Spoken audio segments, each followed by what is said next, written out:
Method to Madness. Marc Osgood. Hi, this is Marc Osgood with Method to Madness, and I'm here with John Petrocelli. He is a world-famous hypnotherapist, hypnotist, trainer of hypnotists, and today he's going to talk about something he deals with quite a bit in his hypnotherapist classes. It's called stinkin' thinking. John, what do you classify as stinkin' thinking? Well, it's that negative thinking that you have. It's like those thoughts that run around every day in your brain that keep you from doing anything, sort of like a gerbil in a wheel. They just keep going around and around from morning to night, and you really don't accomplish anything. Some people call them worrisome thoughts. So if you, for example, if I was going to do something I haven't done before, and a thought came into my head, wow, I've never done this before, and I worried about it, or thought maybe or doubted whether I could do that. Would you call that stinking thinking, or is that natural? Or yeah, that's critical thinking. You're playing back those thoughts, those negative thoughts that you can't accomplish anything, and that's taking precedence over getting accomplished what you want, or even forming new ideas. You're just held back. That constant interplay, it holds back people. Some people call it depression. And depression would be somebody with depression would be somebody who had a lot of those stinking thinking thoughts. Basically, going back in time, if you could go back in time before the age of 5 and change those thoughts, well, you'd go through life totally different. And before your age of 10, you really didn't have an analytical mind. That's why all those thoughts, whatever was happening in your family's background, became your belief system. But just imagine if you could go back. Just imagine mom at 5 yelling at you, telling you you're no good. Well, those thoughts will stay with you whether you're 10, 20, 50 years old. But if you could go back in time, into that body of that 5-year-old, with what you know now, you'd probably be sitting there. Mom's having a bad day, that's for sure. It's got nothing to do with me. I'm 5 years old. You go through it totally different, with a different attached feeling.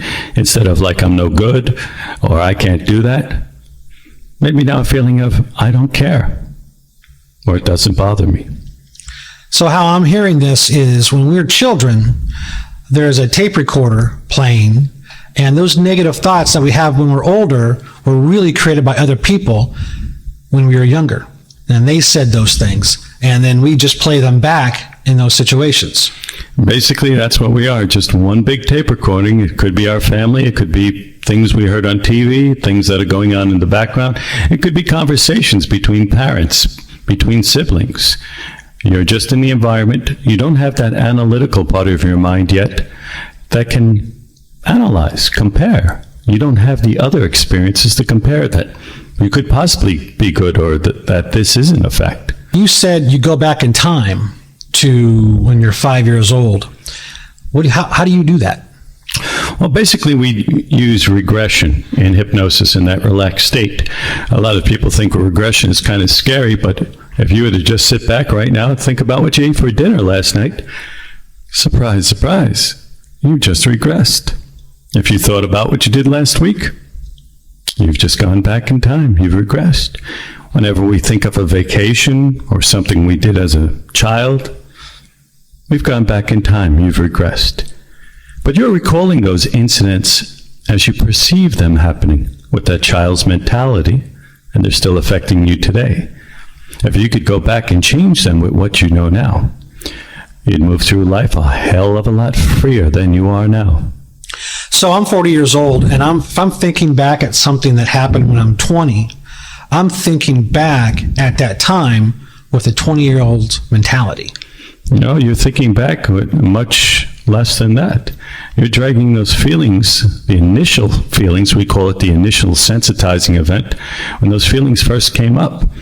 For example, if someone comes in here with panic attacks, it's usually in the upper chest and stomach area, they could be 20, 30, 40 years old. But the first occurrence of that could have been 3 months old in the crib. Mom and dad are yelling. Baby hears loud noises, confusion. There's a feeling in the baby's body. Maybe scared. A few months later, they're yelling again. The same feeling comes up, amplifies, and now that child sees mom and dad yelling. That feeling can come up again in school, or all through time. And it gets to a point where it gets ahead, when people have full-blown phobias or fears or anxiety. But it starts as a seed and just amplifies, snowballs, until it's a full-blown issue you have to deal with, or you have to live with. So those feelings are representative and manifest into physical symptoms, such as you'd said the panic you can feel in your chest. What would migraines? What do people usually are going through, or what is associated with migraines? Well, basically, migraines, it's tension, stress. You're constricting the capillaries, the veins, limiting the blood flow, migraines. Matter of fact, one of the things, the last thing you want to take for a migraine, but it's one of the most productive things, is a cup of coffee, because it dilates the veins, the arteries. But that's what it is. You tense up the stomach, what happens? Your stomach starts doing what it does normally, creating stomach juices, digestive juices. If you don't have any food in your stomach, guess what? Your stomach lining is just as good as a piece of steak to those stomach juices. And if you get any sores because of that, because it's eating away at that, you have that open wound for a long time, and what we call ulcers. Ulcers. Whenever we create undue stress and we don't release it, and somehow, whether it's relaxation, taking a vacation, doing meditation, or through hypnosis, the body's going to manifest them in ailments. Could be nervous twitches, could be tension, could be, for some people, it's skin breakouts or eczema. It's your body will manifest. Emotion is energy in motion, and when you internalize it, it's still having an effect on the body. Well, some of these things we're talking about, they have drugs for. And we hear a lot about how these drugs, they're safe for this, but you maybe some side effects, but they make us aware of those. What type of risks does exposing yourself to hypnosis or hypnotherapy? There's really no risk. It's just your mind. It's just these common thoughts that have created sometimes serious conditions in your body. Taking some of those drugs, drugs address the symptom of the problem. But the body, they don't address the cause. And if they don't address the cause, okay, you're dead in one symptom. I bet you your body will find another way to manifest it, another way that you won't like either. Instead of drugs, you use hypnotherapy to get people to regress back to a point in time where the situation is created. Now, what if that person doesn't know when that situation was created? Well, most people don't know when that situation was created, but all your memories are linked in a chain. I mean, every time you basically read a book, your mind is going back when you learned how to read letters. Every time you write something, your mind is going back to when you learned how to form letters. Your mind is constantly going back and forth. All those memories are in there. They're in your subconscious. You may not consciously remember it because your conscious mind is limited, scientists say 1 to 3 days. But your subconscious has recorded all those memories back there. And they play throughout your sleep. They come up at sometimes triggered off by a song, a sound, a touch, a feeling. They're there. Interesting, because I do remember when I write letters, certain letters, I will go back to second grade or third grade or first grade, whenever it was that I was practicing handwriting those letters. I associated it with that, but I never thought it was, my mind was really accessing that. You take a person back, and through, how would you get somebody back to remembering that first time, though? Basically, if you have them focus on the current problem and just have them focus on that feeling and let that feeling take them back. I don't direct them per se, because like you said, I don't know what's back there, but they do. Their mind knows exactly what caused that problem, how it's linked. Consciously, maybe not. But just focus on it, and what we call, hypnosis has been called blind therapy. Just let that feeling take them back. your mind will always go back. You hit somebody on their right shoulder, not a big deal. But you hit them on the left shoulder, and they may go into full-blown rage. Well, they may go right back to where they were when their dad used to slam them on the shoulder. A person crossing a street, they step off a curb, they're not looking, a bicycle messenger rams into them. I guarantee whenever that person comes anywhere near a street corner in the future, they may feel those anxious feelings just coming up. And they may not even remember the incident. I have a friend who he goes into a rage when somebody winks at him. It's just a simple, if somebody's teasing them or playing around, or even if a woman's flirting with him, if they wink at him, he gets physically upset. Maybe in the past, someone winked at him, and this is just a hypothetical situation, and her boyfriend came by and slammed him in the head. It's just associations we make. That's how the brain works. The mind doesn't care whether we make good associations or bad associations. We're habitual creatures of habit. We create habits, and we're very good at creating habits. Otherwise, if you didn't create habits, you'd have to learn how to get out of bed every morning, how to walk across the floor. We create habits. But again, the mind doesn't distinguish whether it's a good or bad habit. It just creates them. And if not, boy, we go to college to learn new habits. We work on our job, and we're not really valuable till we learn those habits. So we could do those things and consciously focus on something else, maybe reading a manual while our hands are going across the keyboard, or a pianist keeping in sync with the orchestra while his hands are just doing what they're trained to do, the habits of hitting the right notes at the right time in the right spaces. So can you give us some examples of the most, I'll say popular, but the most used negative associations? For example, I bite my nails. Or maybe somebody else, when they hear a loud noise, they get very irritated. What are the ones that you see the most? Well, smoking, of course. Everybody knows someone who stops smoking with hypnosis.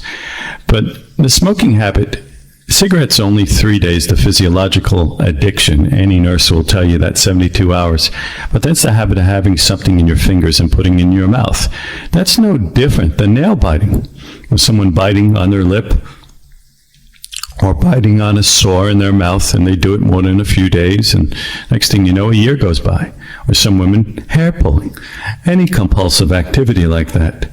You just created a habit. You did it enough times with enough repetition, and the mind continues doing what it's done, creating a habit. But those actions are usually associated with an experience or a thought. Maybe one time, like for example, women pulling out hair, there may have been 1 or 2 gray hairs, and there was a desire to be attractive, or someone's nails were too long, and they desired to look good. So they cut their nails or bit their nails, but kept doing it. And sooner or later, they kept biting their nails to the point where it was no longer attractive. We sometimes start habits with good intentions, and where they turn, where they lead to, well. Can you share some of the extreme situations you've seen in this type of example? Destructive habits. In any destructive habit of drinking, a habit of smoking dope, just associating every time you get stressed and putting some sort of substance in your mouth, whether it be tranquilizers, antidepressants, any sort of habits. Some habits that come in, there are some young girls I've dealt with from England who would slash their arms with a razor blade. Why do you say from England? Is there I don't know. I just dealt with a lot of all the girls that came in over the years who are from England. I don't know. Maybe it's I haven't dealt with too many U.S. women who slash their arms. Well, what about not self-destructive habits? What about habits when you're affecting or hurting other people? Well, sometimes a lot of people don't realize they offend other people. They have no clue what they're doing. They think it's being cutesy. Typical habits, you'll look at my brother's daughters and say, "Oh, you're getting a little bit chubby." And she thinks she's being cute. But to a 12 to 14-year-old young girl, being told she's a little bit chubby, boy, that hurts. They won't talk to her for months. Then she'll come back and say, "Boy, you lost a little weight." As far as they're concerned, you're still judging me. They'll stay away from her. And she wonders why. I treat them so good. Some people don't understand how what we say. Simply saying, "Oh, you look great today." Well, for some people, that presumes in their mind that, what, I looked like crap yesterday? I didn't look good last week? I only look good today? A lot of women do that. A lot of us are brought up by critical mothers. Keeps me in business. I'd say 99% of the people who walk in, those critical feelings back then, whether they were judgmental or whether they were intended to hurt or harm. But look at our cartoons today. The kids, the cartoons hitting each other, making fun of each other, instilling those critical elements in children from an early age. We can't escape it. And the media pollutes our mind. They bring up the most negative things, they amplify it. They make simple things into life or death situations. How much time do they devote to the good things that happened? Not much. All right, so those are situations where people are hurting others, but they don't know they're hurting others. What about people out there that do hurt others? They know they're hurting others, but they can't stop. Yeah, well, Through anger or through knee-jerk reactions, to certain things, like my friend who can't stand it and gets physically upset when he gets winked at. whatever people do to other people, I guarantee was done to them first. All kids in the schoolyard find someone to make fun of, but they're only repeating what was done to them. They had to learn it somewhere. And if that person wasn't there to be made fun of, well, that person thinks that they're all against that person, but they'd find someone else, because it happens to all of us. But everyone, when they're hurting, think they're unique. It's the only one it's happening to. But no, we all go through the same thing. We're all humans. In 29 years, the only weird stuff I've ever heard in session is that I'm normal. I'm normal. What's normal? Who can judge normal? That would be like we all lived in the same family. We all grew up with the same values, the same belief systems, the same religions. How could anyone be normal? Normal to you, but not normal to anyone else, including people who grew up in the exact same family background as that person did. How would you talk to, what would you say to a woman who's listening to the show and she has a boyfriend who flies off the handle on certain situations? How would, besides just leave the bastard, what would you suggest she does to help him get through that? I'll tell you an interesting story in working with alcoholics over the years. A lot of times the biggest detriment to my work to achieving success is family members. Because when a guy stops drinking and I get them moving forward with their life, going toward what they want, it's usually the wife that comes up who leaves them. Why? He don't need me anymore. Sometimes, with all our good intentions, people are staying in those relationships because they're comfortable. They don't want to admit it. But put the most perfect person in that relationship in place of that person who's hurting them, and they'll be pining for that other person. They'll be comfortable. We're comfortable with what we grew up with. We're attracted to what we grew up with the first 10 years. We're not attracted. We're not comfortable to things we don't understand, to emotions we haven't experienced. That level of comfort, we sometimes equate to the word love. When people tell us they love someone, I bet you that person is totally congruent with the feelings that came up in the family background growing up. And that's what they call love, comfort, familiarity. And when it isn't comfort or familiarity or something changes in the relationship, they feel apart from it. We've grown apart. We no longer love each other. No, we're no longer familiar. Someone's changed. Something's changed. And see if that's the type of relationship you've created for yourself, and that's the type of person you've been looking for. Ask yourself why you're in that relationship. Why have you allowed it to go so long? Maybe you're addicted to that type of struggle, and so you don't like it, but you're used to it. Yeah, I hate to say this, but most women are attracted to the same type of emotions as their father. If their father was in the family type background before their age of 10, if he was in the household, and if he wasn't working all the time, if he was there, it becomes what they become comfortable with. It's almost funny when you look at fathers and they say, I don't want you dating that guy. I know that guy. Yeah, of course you do. He's just like you are. Go out with that guy with the purple vest and the wingtip shoes. What's his name? Melton, that guy? Yeah. And I guess the same thing with men. Men they gravitate towards the same type of relationship with women. And if they're not comfortable with a woman who treats them a certain way or does certain things, unless you're there, it's a pure physical relationship, then we could take out the 4-letter word love and put the 4-letter word lust. And in today's society, a lot of people confuse those two words. They say, I love you. They go to bed, they sleep together, whatever it is. 3 days later, they're bored with each other, and they say, I don't love you anymore. No, they don't lust you. The divorce rate is, according to some statistics, close to 65% or more. People just don't make commitment. The words mean nothing. We look at our idols. We look at the movie stars. When Britney Spears or something gets married for 24 hours, gets divorced, what kind of message does that send out about the importance of marriage? When 20-year-old guys are no longer have that background, women want the guy who's romantic, whatever. Well, if guys are brought up on internet porn, there's no courtship. There's a knock at the door, and 5 minutes later, everybody over to the hot tub. And you said if women want a man who's romantic, well, sure, they might think they want that, but are most women comfortable with that? And would they stick around in that type of a relationship? I did a big study over about 3 or 4 years with 350 women on the internet for a couple of years in their dating patterns. And basically what people write in those profiles are not what they're comfortable with.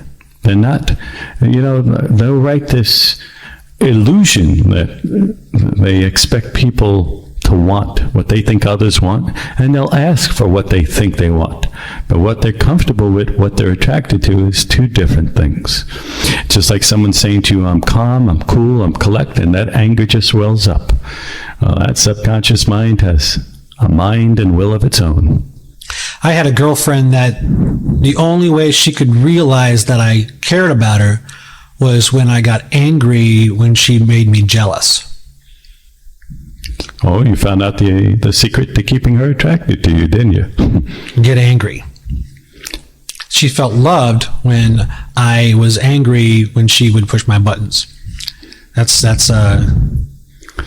interesting. That's the good and bad points of human nature. We're attracted to what's comfortable and familiar. We don't look at good or bad in this work. Good or bad. Because what is good or bad? How can we judge? Hitler was one of the worst, performed some of the worst atrocities on human beings. 8 million Christians, 6 million Jews over the course of his reign. But some people found him good. The German people supported him. And bin Laden, he was a nightmare to us and most of the free world, but to his own people, well, they're following him. What's good or bad? Maybe there's some good in some things, there's bad. Who are we to judge? They see it as totally different, and we see it as totally different. What would the message that you would give these listeners in regards to reacting to or interpreting other people's reactions to situations? If somebody acts in a abnormal way to them, how would you suggest that they look at that? You can look at the patterns. People recreate the patterns of their childhood into adulthood. They'll repeat those patterns, and knowing those patterns, you have a choice. But if you don't understand the patterns and looking at why you do the things you do, well, why does not change the feelings. If someone says to you, I know why I am the way I am, because Daddy used to beat me. Well, does that really stop the anger from arising? Not really. But you can look at the patterns where people are comfortable in a relationship. And sometimes it's not good, it's not bad, but you could create those patterns, and sometimes it might mean acting stern or more controlling to someone who grew up in that environment. But that equates to that person as a feeling of safety.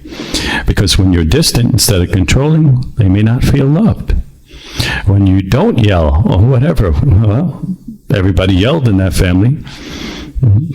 To them, just looking at the patterns, what they're comfortable with. We teach people that when they come in the session, just to observe the patterns, just to get them to recognize that. A lot of people have studied psychology, they've studied all this stuff, they've deluded themselves with a lot of things that really aren't productive in helping them get from point A to point B. We look at what gets results in this work. That's what this work is all about, getting results, whatever it is, that will get you through your life with a sense of freedom. To go through that life free of those nagging thoughts, to go through this life free of those nagging feelings, habits, addictions, to move through life as an adult, not hindered by those childhood emotions. That 7-year-old telling you you're not good enough, not smart enough, not pretty enough, you shouldn't deserve this success, you don't deserve a relationship. Where do those thoughts come from? Okay, well, so if somebody isn't living in New York City or in the area around there, and they can't come see you to help take care of that, what do they do? Well, what do they look for in a hypnotherapist or hypnotist? Well, I'll give you a name of a couple of them out there that they can help. One of them I know who's a fine hypnotist is Matt Sison. He's in the LA area. His last name is Sison. There's a guy, Randy Shaw, in the Utah area. One of my mentors in Florida was Stephen Parkhill and Jerry Kine. Any others? Well, you're on your own. There are a lot of good hypnotists, but getting at those core level emotions and beliefs, since you are working with the emotions, and most psychologists, psychiatrists, not too many people want to be in a condition where those emotions are coming up in. Well, what is the difference between hypnosis and hypnotherapy? Hypnosis is changing those belief systems. I equate it to if Donald Trump was going to build the greatest new hotel on top of an active volcano in Hawaii. Well, that hotel could stand there for 2, 4, 100 years. But as soon as that volcano became a little bit active, whatever was on top would be gone. Well, that's sort of like hypnosis. We could build a level of confidence. But when those old feelings rear their ugly head that you're not good enough, you shouldn't have this, you don't deserve it, well, then whatever is on top is gone. It takes care of the cause by going through it, using the simple tools that we do every day, that we created those feelings with the first time. Everyone has access to those tools. The only thing that's required is a willingness to do the work, a willingness to give up those old feelings. And some people, no matter what they say, aren't willing to do the work. They aren't willing to let go. As evidenced by most smokers who've got to have a stroke or a heart attack or an alcoholic before they decide that, yeah, this is really what I want to do. It's almost like they do have to hit rock bottom, or someone has to walk out on a relationship before most guys will realize what they had in that relationship. Just human nature. Right, so hypnosis is kind of is the makeup that covers up the blemishes or the bad acne. But if you really want results and you really want clear skin, you got to take care of the real underlying condition that creates that. Unfortunately, we live in a society that treats the symptoms instead of the cause, because this kind of work is not profitable. If people get results in 3 to 5 sessions, life-changing results, well, billing stops. The medical profession is, sad to say, not in business to keep you healthy, because when you're healthy, and those x-ray machines aren't running, those CAT scan machines aren't running, those tests aren't running, the surgeons aren't cutting, the anesthesiologists aren't numbing you out. It's an unfortunate state, but people forget the medical profession is a business. They're in business as long as you're sick. I like the Chinese philosophy that a doctor his job is to keep you healthy. If you get sick, he failed. That's not the cause here. I mean, if the cancer profession, whatever, is one of the biggest businesses in this country, I don't know what would happen if they allowed someone, and they probably do have a cure for cancer, to announce it. He'd probably disappear or end up on an island somewhere with a couple $1 million to his name, and they'd forget about it. Because what would we do with all the funds, all the hospitals? What would we do? The hundreds of thousands of associated industries. Cancer is big, big business in this country. What you're saying is you've got several people across the country that can help people with this. Yeah. And your other alternative is an alternative. It's just going to keep you sick.